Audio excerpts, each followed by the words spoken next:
Bonjour Biba, merci beaucoup de ta participation en tant qu'experte au séminaire du 23 juin prochain qui aura lieu à Rennes. Ça sera un premier séminaire qui sera qui est appelé Sautez le pas, vivez enfin de votre passion. Et on souhaite toucher avec ce séminaire-là les salariés en reconversion professionnelle et également les solo-entrepreneurs qui souhaitent vivre de leur passion, mais vraiment vivre de leur passion, c'est-à-dire pouvoir gagner leur vie avec leur passion financièrement parlant. Donc, merci de participer. Tu es l'experte de number one de ce séminaire. C'était la première personne avec laquelle j'ai discuté de ce séminaire-là. C'était lors d'un de nos échanges, n'est-ce pas? Tout à fait. Déjà, merci beaucoup pour ton invitation. Effectivement, ce projet vient d'une conversation de probablement 4 heures qu'on a eue. Comme on a toujours des conversations très, très longues sur Skype. Effectivement, et c'est comme ça que tu as décidé. Et puis, merci surtout de l'avoir aussi appelé Sauter le pas, qui est le titre de mon livre. Et merci de m'avoir choisi comme marraine. Oui, c'était super important parce que voilà, moi je suis pareil, j'ai découvert le burn-out malheureusement pour moi et il a fallu que moi aussi je traverse le tunnel de la reconversion professionnelle et c'est comme ça que je t'ai découverte j'étais enchantée par tes valeurs humaines, par ton professionnalisme et également ton parcours qui est juste exceptionnel. On va en parler. Je voulais te demander quel intérêt les personnes qui nous écoutent là maintenant et qui nous regardent auraient de s'inscrire au séminaire. Je dirais que l'avantage aujourd'hui, quand on veut monter un business ou quand on veut évoluer dans son business, c'est qu'on a les informations à portée d'un clic, contrairement à quand moi j'ai commencé il y a plusieurs années où on n'avait nulle part vers qui se tourner. Et que là, en fait, les gens vont avoir tout dans une journée. On va être 12 experts dans des domaines d'activité différents et complémentaires.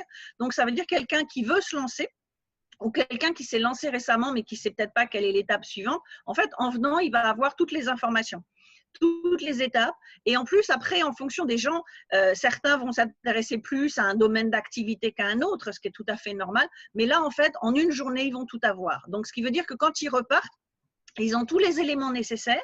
Après, bien sûr, à eux de passer à l'action, à eux de sauter le pas, de faire le nécessaire, mais au moins, ils ont l'information et ils n'ont pas non plus… Alors, c'est facile aujourd'hui de trouver l'information sur Internet, mais ça peut prendre du temps de chercher, de trouver les informations, de regarder des vidéos, prendre des formations. Là, en 24 heures, en moins de 24 heures, en une journée, ils ont toute l'information et ils peuvent repartir avec un plan en sachant qu'est-ce qu'ils vont faire à partir du lundi, qu'est-ce qu'il faut faire, qu'est-ce qu'il faut mettre en place, quelle est l'étape suivante pour développer leur business. Oui, donc ils vont gagner du temps et également de l'argent grâce à ce séminaire. Donc c'est une première dans l'ouest de la France, c'est une première à Rennes. Donc c'est Leader qui organise ça, donc un concept nouveau à Rennes. Maintenant, moi, je me suis rendu compte de la puissance du coaching et c'est pour ça que Leader a intégré donc le concept de coaching, donc le concept de suivi personnalisé.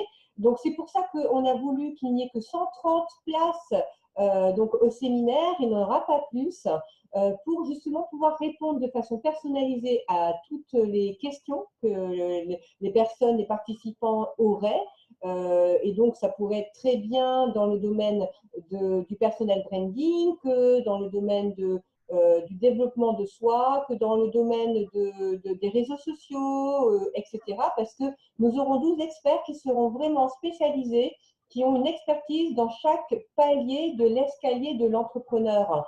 Et c'est ça qui est intéressant. Et le lendemain, le dimanche, il y aura possibilité d'avoir un coaching personnalisé d'une heure avec chacun des coachs, en sachant que les coachs n'ont que 5 créneaux, 5 créneaux chacun.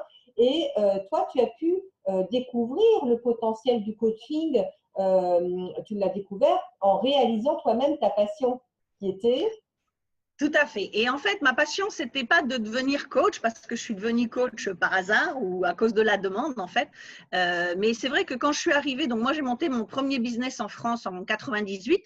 Et en plus, je me suis lancée dans du télémarketing, donc personne ne savait, du télésecrétariat, donc personne ne savait ce que c'était à l'époque. Donc c'est vrai qu'à l'époque, on avait, si on voulait se renseigner pour lancer un business, on avait essentiellement des livres. On n'avait pas Internet, on n'avait pas les réseaux sociaux, on n'avait pas tout ça. En revanche, quand je suis arrivée aux États-Unis vers les années 2000 et 2003 où je me suis installée, c'est là où véritablement j'ai appris comment on pouvait faire du business autrement. C'est-à-dire que surtout, comment on pouvait lancer son business tout seul, mais on avait besoin des autres pour le développer. Donc, quand je suis arrivée aux États-Unis, bien sûr, alors déjà, je parlais quasiment pas anglais, mais je le lisais. Donc, au moins, j'ai passé un été complet à la bibliothèque pour savoir comment faire du business et du marketing à l'américaine. Et c'est vraiment là que j'ai j'ai entendu parler du coaching parce qu'à l'époque, dans les années 2000, on n'en parlait pas en France. Aujourd'hui, maintenant, tout le monde est devenu coach. Un peu, ça me rappelle quand je suis arrivée aux États-Unis il y a 15 ans. Mais donc, je me suis aperçue que en fait, les gens qui travaillaient autour de moi développaient leur business beaucoup plus vite que moi. Et je me demandais pourquoi. Et donc, à force de poser des questions, la réponse était toujours, ben voilà, j'ai un coach ou je fais partie d'un mastermind. Donc, c'est comme ça que j'ai découvert effectivement au début des années 2000 et que j'ai commencé aussi au bout d'un moment à travailler avec un coach. Alors, bien sûr, la mentalité française n'était pas au coaching. Donc, il m'a fallu un certain temps pour comprendre l'intérêt d'un coach parce que je me suis, en France, j'ai monté ma société, je me suis débrouillée toute seule et tout allait très bien. Sauf qu'en étant aux États-Unis, je me suis aperçue que les autres, effectivement, ils se développaient, mais beaucoup plus vite que moi. Parce que on leur donnait l'information. Parce qu'un coach, c'est là aussi pour nous guider, pour nous dire ce qu'il faut faire et comment il faut le faire, pour nous éviter de perdre du temps, nous éviter de faire des erreurs. Ça ne veut pas dire qu'on ne va pas en faire d'autres, parce qu'on va aussi en faire quand même, probablement, mais au moins on va gagner du temps, on va aller beaucoup plus vite. Et effectivement, à partir du moment où j'ai compris qu'il était important d'investir dans mon business, parce que tant qu'on ne comprend pas le concept, on a l'impression que c'est une dépense. Dès qu'on comprend le concept, on comprend qu'on investit non pas dans le coach, on investit dans soi et dans son business. Oui, oui. Donc, on parle d'investissement, voilà. Ce n'est pas une dépense, c'est un investissement. Absolument. Et du coup, c'est comme ça qu'à partir du moment où j'ai commencé à travailler un coach, ensuite j'ai découvert ce qu'étaient les masterminds et je me suis aperçue aux États-Unis que c'était vraiment ça qui m'aidait et qui m'avait aidé à développer mon business. C'est pour ça d'ailleurs qu'en 2013, j'ai monté le mastermind et qui, d'après ce que je sais, des informations que j'ai, c'était le premier mastermind dans le monde du web marketing. J'étais la première à lancer un mastermind sur le concept américain. Aujourd'hui, pareil, quand j'ai lancé le mastermind, personne ne savait ce que c'était. Donc, je ne savais même pas si j'aurais des clients, si les gens allaient comprendre quel était le concept. Aujourd'hui, maintenant, tout le monde fait des masterminds. Et d'ailleurs, ce qui m'ennuie des fois un peu, c'est qu'on met sous les mots anglais, on met un peu tout et n'importe quoi. Donc, des fois, il y a des gens qui vous vendent une soirée de 2 heures à 25 € et qui appellent ça un mastermind. C'est un petit peu dommage parce que ça déqualifie ce qu'est un véritable mastermind. Mais ce qui est sûr, c'est que je me suis rendu compte, et pour moi et pour mes clients, qu'un mastermind, c'était vraiment important parce qu'on travaille avec un petit groupe de personnes pendant plusieurs mois. Donc, il y a un soutien, il y a un support. Et de ce fait-là, on avance beaucoup plus rapidement. Oui, ben là, donc, c'est ce qui m'a aidé à évoluer. C'est ce qui les aide à évoluer rapidement également. Ouais, ben, on aura en fin de compte le jour du séminaire comme un mini mastermind, si je puis me permettre, parce que c'est vraiment la réflexion entre plusieurs esprits, plusieurs cerveaux, et on ne connaît pas, on ne sait pas ce qu'on ne connaît pas. On aura sur un plateau toutes vos connaissances. Et là, tu me parles donc du concept du mastermind. Donc, tu as été visionnaire dans pas mal de choses, notamment dans le networking. C'est comme ça que tu t'es fait connaître aux États-Unis et on t'a surnommé la Connection Queen. Et tu as toujours été visionnaire. Mais est-ce que tu as, par exemple, déjà des idées de vision pour l'entrepreneuriat de demain? Alors, c'est marrant on a déjà eu une conversation il n'y a pas très longtemps à ce sujet-là et ça me fait toujours rire quand les gens me disent « t'es visionnaire » parce que moi, je ne l'ai jamais vu comme ça. C'est-à-dire qu'effectivement, pour faire court, J'ai monté mon premier business pour faire du télésecrétariat alors que personne ne savait ce que c'était et en disant je vais lancer un business pour monter ma société, pour pouvoir la déplacer quand je veux avec juste un téléphone, un ordinateur, éventuellement Internet, alors qu'à l'époque, on ne savait même pas ce qu'Internet allait devenir parce que c'était le tout début. Et c'est ce qui m'a permis de déplacer effectivement mon business quelques années plus tard aux États-Unis.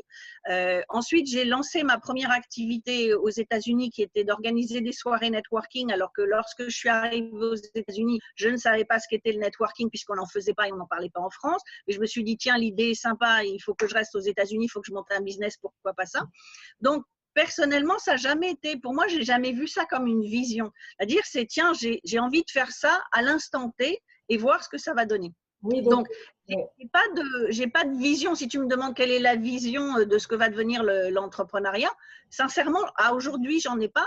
Ce qui est sûr, c'est que ce qui est différent, c'est qu'aujourd'hui, c'est beaucoup plus facile pour les gens de monter leur business. Alors moi, je dis que tout le monde devrait être entrepreneur parce que ce serait plus simple. Les gens comprendraient au moins la responsabilité d'un business. On aurait peut-être aussi moins de grèves en France si les gens passaient du côté entrepreneuriat. Par contre, ce qui est sûr, c'est que l'entrepreneuriat n'est pas pour tout le monde. Ça, c'est évident. Tout le monde n'a pas envie. Et il faut que les gens comprennent également que s'ils décident de passer de salarié à entrepreneur, l'idée, c'est je vais être entrepreneur, je vais travailler moins et je vais gagner plus. Que nenni. C'est au début, c'est 12, 14, 16 heures par jour. Moi, je sais qu'à chaque fois que j'ai monté une société, ça a été pendant 1 an, voire 2 ans, de travailler 14 à 16 heures par jour, non-stop, 7 jours sur 7. Parce qu'il faut lancer l'activité, parce que du jour au lendemain, en plus en ce qui me concerne, j'ai quitté mon job un vendredi soir pour lancer le business un lundi matin. Du jour au lendemain, il n'y a plus de salaire, il n'y a plus rien. Donc, il faut se bouger. Mais ce n'est pas pour tout le monde non plus. Ce qui est sûr, c'est que par contre, aujourd'hui, c'est beaucoup plus simple. Parce qu'il y a des structures telles que la micro-entreprise qui permet de monter un business sans avoir à investir trop de choses, qu'on a l'information facilement d'un clic de souris, on a l'information de tout ce qu'il faut faire directement par Internet, que l'on communique plus facilement avec les clients grâce notamment aux réseaux sociaux et à la façon de communiquer. Donc, ce qui est sûr, c'est que il y a de plus en plus d'entrepreneurs et de solo-entrepreneurs et il va probablement y en avoir encore de plus en plus. Parce qu'il y a aussi en permanence, bon, alors on a Internet, mais il y a plein de nouveaux outils. Par exemple, il y a le SMS, comment faire du business et du marketing par SMS. Wow. Il y a ManyChat, comment faire du marketing via Messenger, par exemple. J'ai appris ce week-end en participant à un séminaire plein d'autres outils qui font que ça facilite les choses. Donc, on a beaucoup de moyens aujourd'hui de communiquer avec les gens. Donc, c'est beaucoup plus facile d'aller connecter avec son audience. Maintenant, ce qui est sûr, c'est que pour pouvoir connecter avec la bonne audience et les convertir en clients, il faut connaître son client idéal. Et c'est là où il est important que les gens démarrent sur les premières questions. Et comme notamment dans le livre, j'indique comment on fait pour apprendre son marché, comment on fait pour trouver son client idéal, parce que c'est les premières étapes et que malheureusement, la plupart des gens se disent « Ah tiens, je vais monter un business, tiens, il y a une idée sympa, je vais me lancer et on va voir ce que ça donne. » Alors, effectivement, c'est ce que j'ai fait il y a des années. Sauf qu'aujourd'hui, tout va beaucoup plus vite et on est obligé de réussir plus vite si on veut rester dans la course. Oui, ça c'est clair. Il n'y a pas de secret en fin de compte. Il y a vraiment des stratégies à mettre en place. Si on ne les connaît pas, il faut faire appel à des coachs. Donc moi, j'étais ravie de te rencontrer hein, parce que je ne connaissais pas forcément toutes ces stratégies, etc. Et c'est vrai que les stratégies, voilà, ça s'apprend, ça s'apprend.